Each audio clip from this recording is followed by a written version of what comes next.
Do you have a baby that's around 8 months old who is all of a sudden crying for naps? It's like they have forgotten how to nap.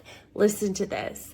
It has to do with separation and anxiety. In a way, it's like a regression, but you need to handle this one differently.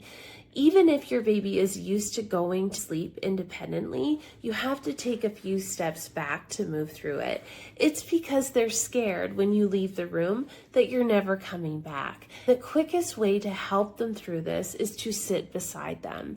You might just need to do it for naps. Some babies just cry at naps. Some do this at nap time and at bedtime. If that's the case, I would do it in both. Basically, you're going to have to dedicate a week to sitting beside them until they fall asleep. When they fall asleep, you can leave the room. Babies just need that reassurance.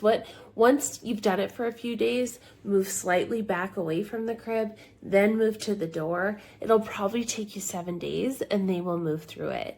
What I see happen a lot is that sleep completely falls off the rails because the baby's frantic, parents don't know what to do, and so they revert back to old methods of putting their baby to sleep, when in fact what your baby needs is just to have you close. So try this and let me know what you think.